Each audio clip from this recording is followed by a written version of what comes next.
버지니아 울프. 이 이름을 들으면 여러분은 무엇을 떠올리시나요? 혹시 델러웨이 부인이나 등대로 같은 작품들일까요? 아니면 여성이 글을 쓰려면 돈과 자기만의 방을 가져야 한다는 말이 떠오르시나요? 오늘 우리가 만날 버지니아 울프는 단순히 작가가 아닙니다. 그녀는 한 인간이었고 사랑하고 고뇌하며 창조했던 한 여성이었습니다.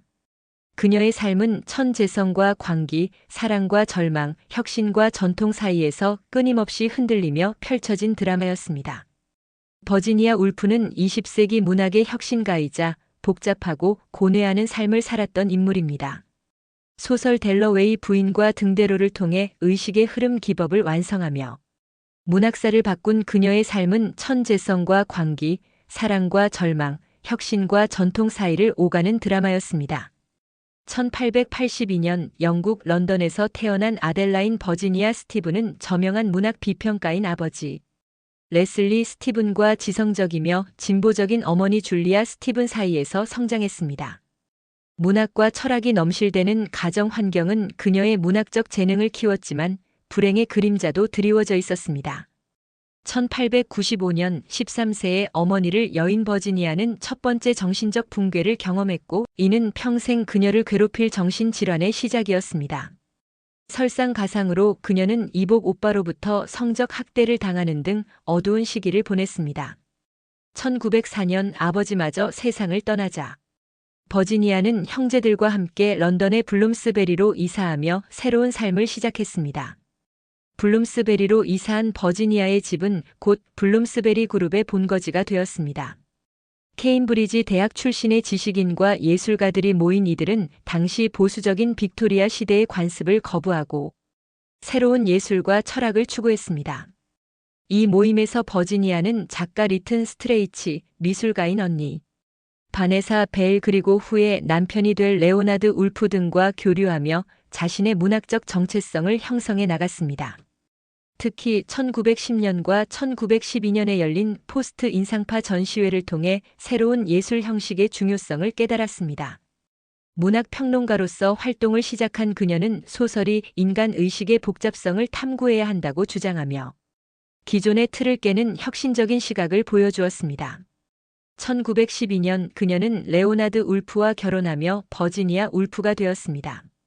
30세라는 늦은 나이에 결혼한 버지니아와 레오나드의 삶은 순탄치 않았습니다.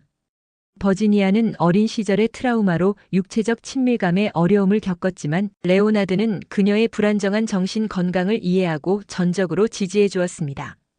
결혼 후 첫 소설 출항 지필에 몰두하던 그녀는 1913년 심각한 정신적 붕괴를 겪었고 자살을 시도하기도 했습니다.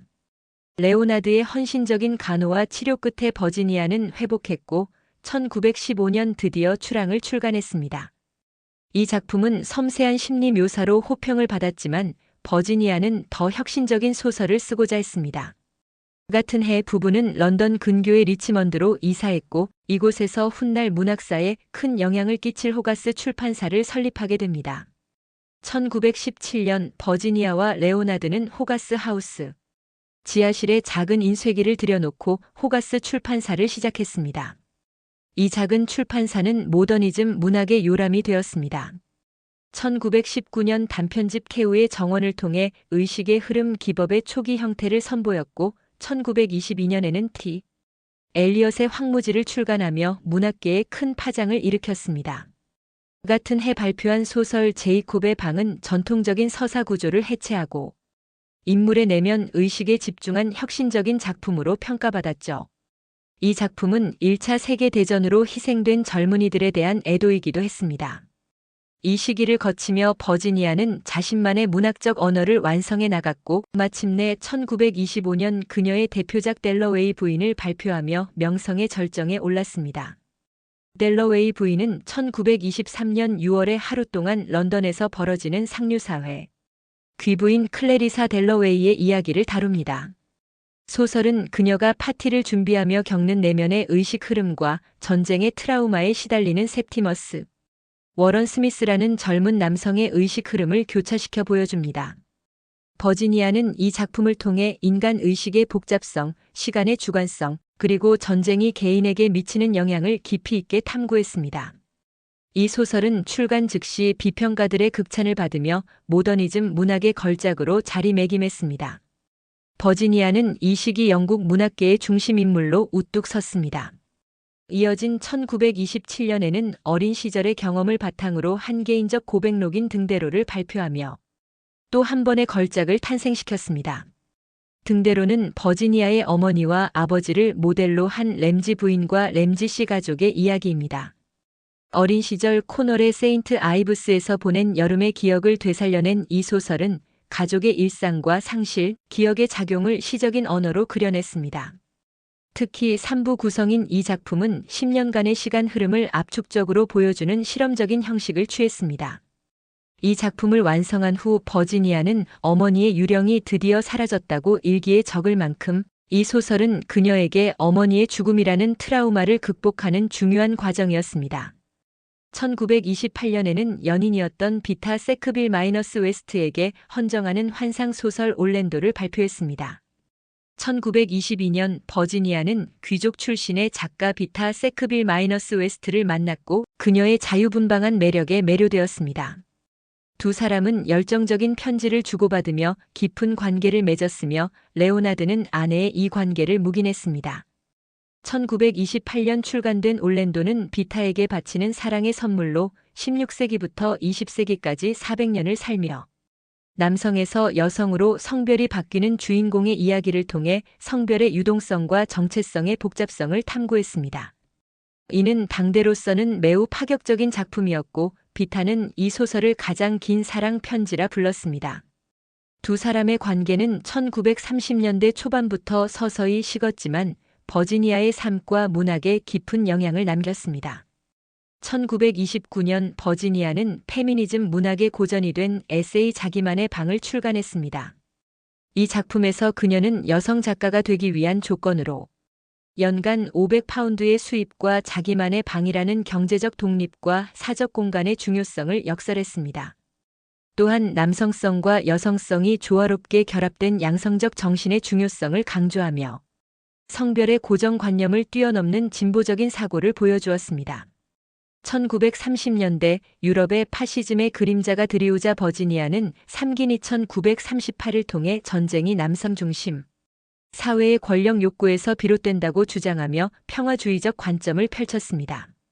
하지만 다가오는 2차 세계대전의 현실은 그녀의 신념에 깊은 혼란을 가져왔습니다. 1937년 버지니아는 50년간의 영국 사회 변화를 그린 대작 세월을 발표했습니다. 이 작품은 여성의 지위 변화에 초점을 맞췄지만 집필 과정의 완벽주의적 고뇌와 엇갈린 비평가들의 반응으로 인해 그녀의 정신 건강은 다시 불안정해졌습니다.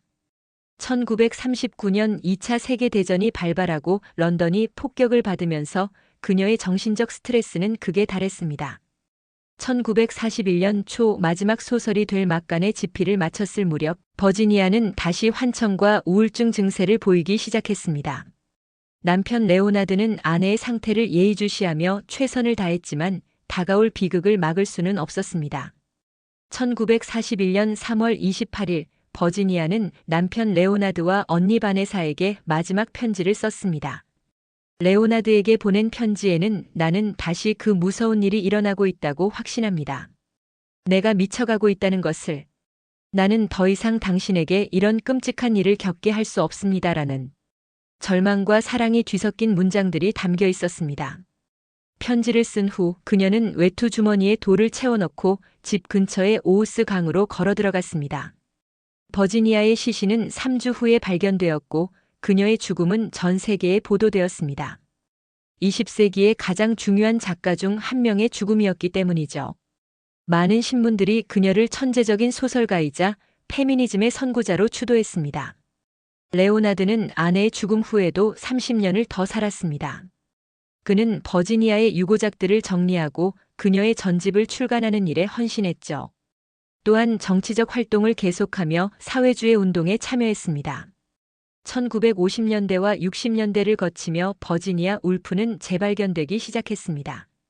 특히 제2차 페미니즘 물결이 일어나면서 자기만의 방은 여성 해방 운동의 바이블로 읽혔죠. 많은 현대 작가들이 버지니아의 영향을 받았습니다. 에드워드 올비는 그녀의 이름을 딴 희곡 버지니아 울프를 두려워하는 사람을 썼고, 마이클 커닝햄은 디 아워스에서 그녀의 델러웨이 부인을 현대적으로 재해석했죠. 2002년 영화 디 아워스는 버지니아 울프의 삶과 작품을 현대에 되살려내어 큰 화제가 되었습니다. 니콜 키드먼이 버지니아를 연기하여 아카데미상까지 받았죠. 버지니아 울프가 세상을 떠난 지 80년이 넘었지만 그녀의 유산은 여전히 살아 숨쉽니다. 자기만의 방은 제2차 페미니즘 물결의 바이블이 되었고, 그녀의 실험적 기법들은 포스트 모더니즘 문학의 중요한 선구로 재평가받고 있습니다. 올랜도와 그녀의 삶은 문학과 젠더 이론에 큰 영향을 미쳤습니다. 또한 그녀의 정신질환은 오늘날 양극성 장애라는 새로운 관점에서 조명받고 있습니다. 영화 디 아워스는 버지니아의 삶을 니콜 키드먼이 연기한 작품으로 유명합니다. 그녀의 삶과 문학은 끊임없이 재해석되고 있습니다. 버지니아 울프가 꿈꿨던 자기만의 방은 21세기 여성 작가들이 자유롭게 창작할 수 있는 현실이 되었습니다.